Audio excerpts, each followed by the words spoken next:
Recently, I began rewatching Space Above and Beyond, a short-lived sci-fi show that aired in 1995 for only one season.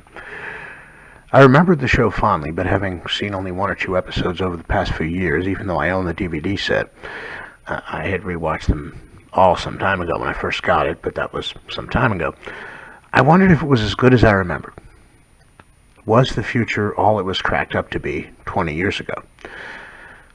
Set in 2063, the show follows the 58th Squadron, a group of young Marines doing battle with an alien menace that had massacred two colonies of space explorers. But they also did battle with some pretty big philosophical issues, and watching the show over again, it is clear that while there was a lot of that I got, quote-unquote, as a teenager, there was also a lot that flew by my head like an SA-43 on a strafing run. The sort of things that are apparent on later viewing in later years, but to a teenage mind got, well, frankly, lost amid the explosions, fighter jets, cool guns, and crest and cloak. Here are but a few examples. Volition and the mind.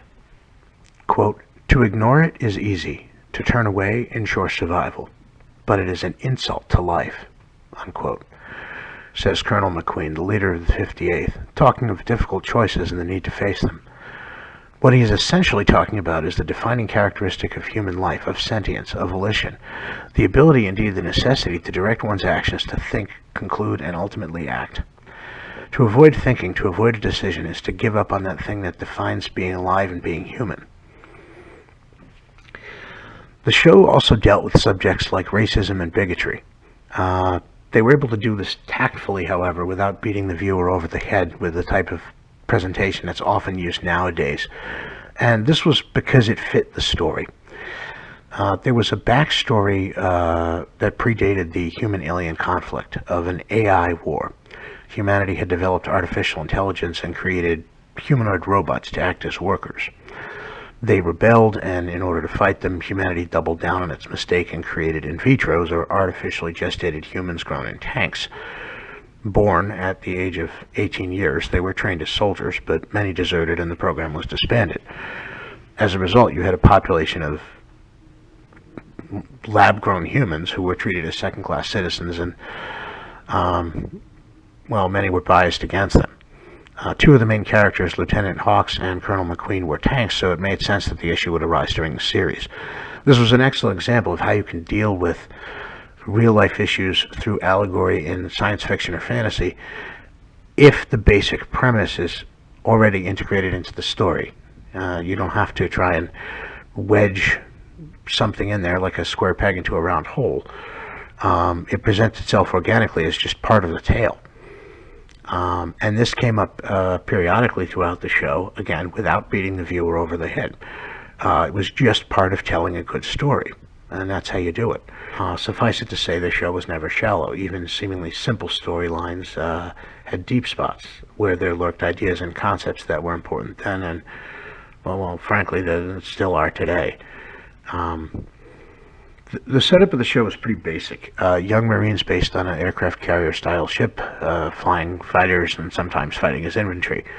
Now, the fact is, in real life, no fighter pilot serves in ground forces isn't realistic, but this was overlooked, and frankly, the show was so well done overall that I don't think it was as big an error as one would think.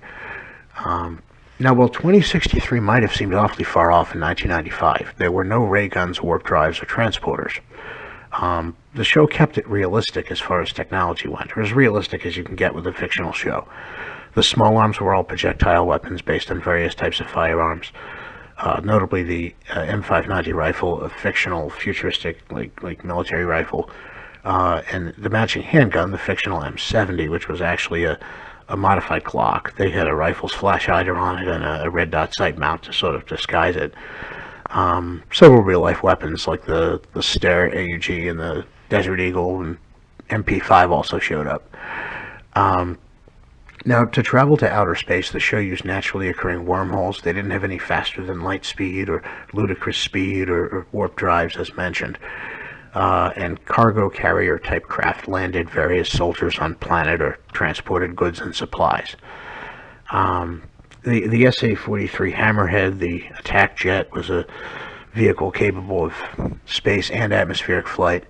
It was armed with cannons and missiles, and interestingly, almost a callback to World War II, it had a tail gun.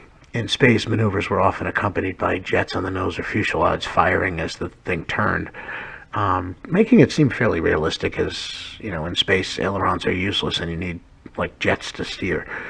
Also, a lot of the moves that the planes made would be impossible to a standard fighter plane, but seemed perfectly feasible in space. Honestly, aside from the presence of some form of artificial gravity on the big ships and the fact that space wasn't portrayed as silent, an itch you can pick with virtually any sci-fi program or movie, it seemed pretty well done, especially for 1995, in terms of, keeping it real. Now, when the show first aired, in the pilot and few subsequent episodes, it seemed that Nathan West was said to be the main character. Slowly, however, Shane Vanson moved into the slot both as team leader and one of the main characters, and West moved more to the background. This may have surprised some, but I think it made a lot of sense. I mean, frankly, aside from his quest to find his missing girlfriend, believed captured when the colony was attacked, West wasn't as interesting.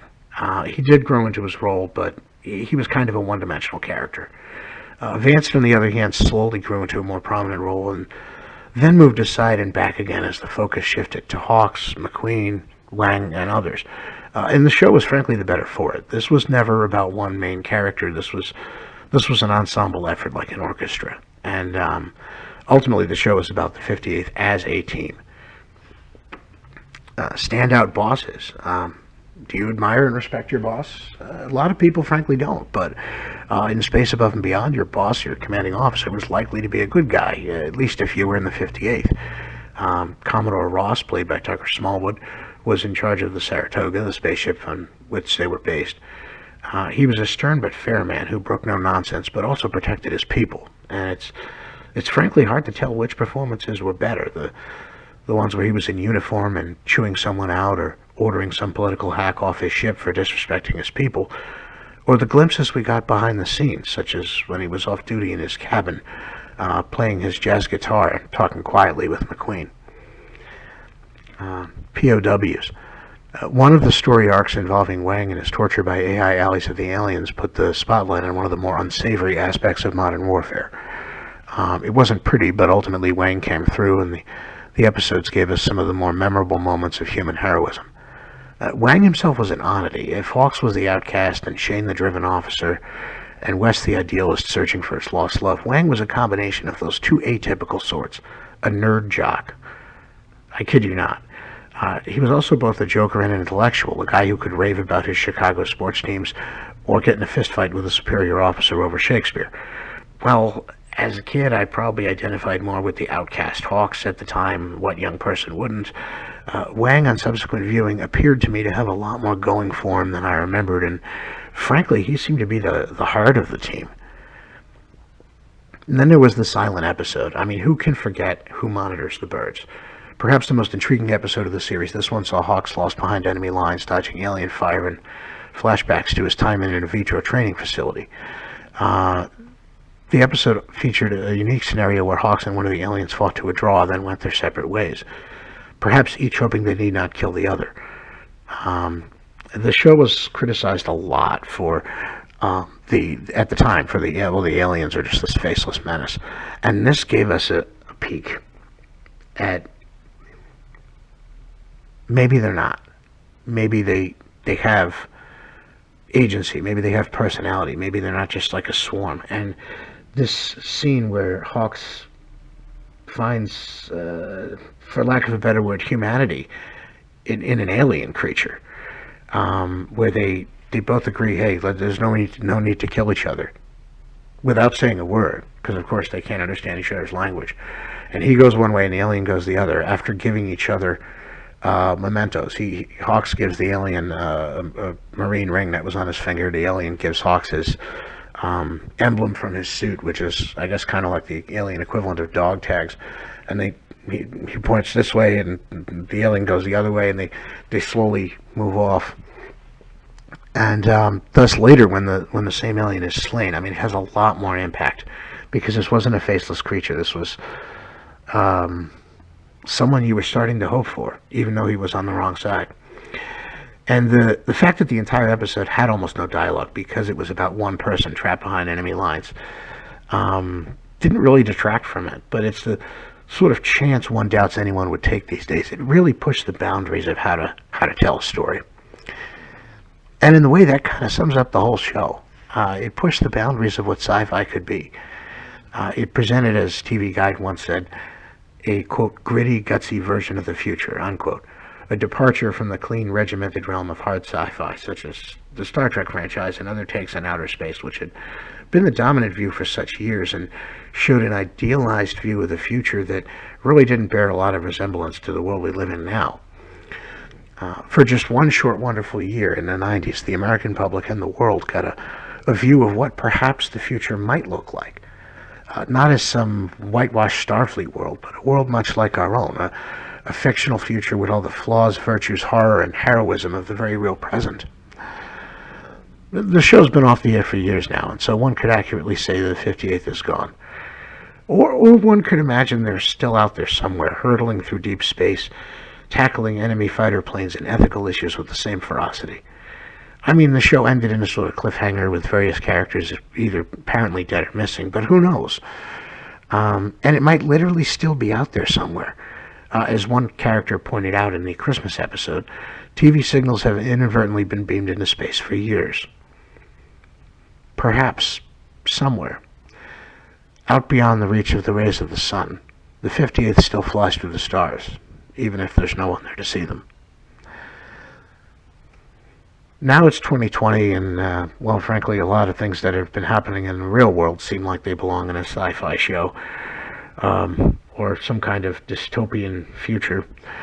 But while the future may not be all it was cracked up to be, it's hard to forget what it once was back in 1995, when the sky seemed the limit and our imaginations rose above and beyond.